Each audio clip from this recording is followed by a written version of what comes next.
The parking lot outside the Executive Protection Training Facility was filled with black SUVs, luxury sedans, and expensive motorcycles. Men wearing tactical jackets and fitted athletic shirts walked toward the entrance carrying branded duffel bags. Some had military-style haircuts. Others moved with the confidence of professional fighters. Nearly everyone looked like they belonged there. The building itself looked cold and intimidating. Dark glass windows reflected the cloudy morning sky, while large silver letters above the entrance read, Executive Protection Division, Elite CEO Security Program. The reputation of the program was legendary. The chosen bodyguards protected billionaires, influential CEOs, diplomats, and people whose lives were considered too valuable to leave unguarded. Thousands applied every year. Only one would be selected. Inside the lobby, candidates waited near registration tables while staff prepared documents. Conversations filled the room. I spent 6 years in private military contracting. I'm certified in tactical firearms and close protection. I worked security for celebrities. Every sentence sounded like a competition. Confidence was everywhere. Arrogance too. Near a coffee station, a large man with broad shoulders and cauliflower ears laughed loudly while talking to others. My advice, he said. Half these guys should go home before embarrassing themselves. His name tag read, Victor. Even standing casually, he looked intimidating. Thick arms. Broken nose. The posture of someone used to dominating people physically. The men around him laughed. Then the glass entrance door opened. The room barely noticed at first. A man entered slowly, holding the hand of a little girl. Their appearance immediately seemed out of place. The girl wore a neat but inexpensive sweater and carried a pink lunchbox decorated with faded cartoon stickers. Her dark hair was tied back carefully, though a few strands had escaped. The man beside her looked ordinary. Old boots. Worn jeans. Gray hoodie.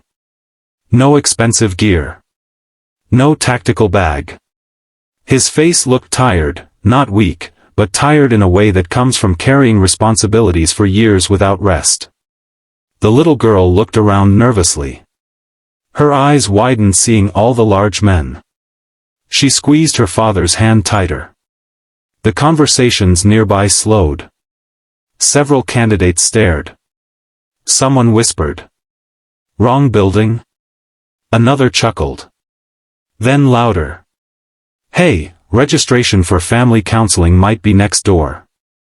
A few laughed immediately. The father kept walking as if he hadn't heard.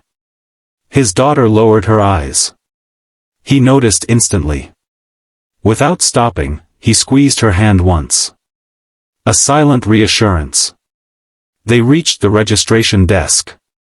The receptionist looked between him and the child. Her professional smile faltered slightly. Can I help you? The man nodded. I'm here for candidate registration. The receptionist blinked. For the Bodyguard program? Yes. Nearby, 2 candidates exchanged amused looks. The receptionist typed on her computer. Name? He answered calmly. Daniel Carter. Previous experience? A brief pause. Security work. What kind? Another pause. Executive protection. Her fingers stopped over the keyboard. Before she could ask more questions, someone behind them laughed. A loud, exaggerated laugh. Victor. He stepped closer with 2 other candidates. Executive protection? His smile widened. The room started paying attention. Victor looked at the little girl. Then back at Daniel. You bring your daughter to all job interviews? More laughter. Daniel remained expressionless. My daughter stays where I stay. The answer sounded simple. No anger. No embarrassment. Just fact. Victor smirked. That's adorable. His friends laughed again. One candidate muttered. Single dad trying to become elite security. Another said. Must be desperate. The little girl gripped her lunchbox harder. Daniel noticed. Again. Always noticing. He crouched slightly beside her. You okay? She nodded too quickly. Which meant no. Children often answered yes when they meant the opposite. He spoke softly. Need water? She shook her head. No. You sure? A tiny pause. Then she whispered. They're laughing. His expression softened. For 1 second, all the noise around them disappeared. He adjusted a loose strand of hair near her forehead. People laugh when they don't understand someone. Her eyes lifted. Does it hurt your feelings? He smiled faintly. Not anymore. The answer carried history. Years of it. She stared at him a moment. Then nodded slowly. The receptionist watched quietly before clearing her throat. We'll need references. Daniel stood. I don't have public references. Again, nearby laughter. One candidate whispered dramatically. No references? Incredible. Someone else added. What next? Hidden Black Ops experience? More laughter spread. Daniel signed paperwork without reacting. The receptionist handed him an identification badge. Candidate 27. His daughter looked at the number. You're 27. I noticed. Is 27 lucky? His mouth moved slightly. Almost a smile. We'll find out. Hours passed before evaluations began. Candidates gathered near indoor training zones. Massive obstacle courses filled one section. Strength testing equipment occupied another. Combat mats covered a large central arena. The atmosphere changed from casual arrogance to competition. People wanted to prove themselves. The first tests focused on endurance. Sprint intervals. Weighted carries. Reaction drills. Most candidates attacked every challenge aggressively, trying to impress evaluators. Victor dominated visibly. He finished early. Showed off. Smiled toward spectators. Whenever he performed well, he looked around to make sure people noticed. Daniel moved differently. No wasted effort. No dramatic celebrations. His pace remained steady. Controlled breathing. Precise movement. Almost boring to watch. Yet his times remained near the top. Evaluators quietly exchanged looks. Interesting. One instructor checked results twice. Candidate 27 consistently performed better than expected. Still, nobody talked much about him. Not yet. During a short break, candidates gathered near vending machines. The little girl sat alone on a bench swinging her legs gently while eating half a sandwich from her lunchbox. Daniel walked over. You eating enough? She held up the sandwich. Yes. You kept the apple? For later. He nodded. Good. Always practical. She looked toward groups of men nearby. They all look scary. He sat beside her. Most people try to look stronger than they feel. Her eyebrows lowered. What does that mean? It means sometimes loud people are hiding fear. She thought about that carefully. Children took words seriously. After a moment she asked. Are you scared? His answer came immediately. Yes. Her eyes widened. You are? He looked at her. I'm scared of failing you. The girl stared. Confused. Because in her world, fathers were supposed to be unbreakable. He smiled gently. That's different from being weak. She leaned against his shoulder. You won't fail. For the first time that day, his eyes changed. Only slightly. But enough. Because belief from a child weighs differently than belief from the world. Nearby, two candidates watched. One laughed quietly. Look at this. The other shook his head. Wrong place for family moments. Victor overheard and walked closer. His heavy footsteps stopped near the bench. The little girl looked up. His shadow covered part of her. He smiled, but not kindly. You know your dad picked a rough place to bring you. Daniel stayed seated. Victor continued. These guys here? They break bones for a living.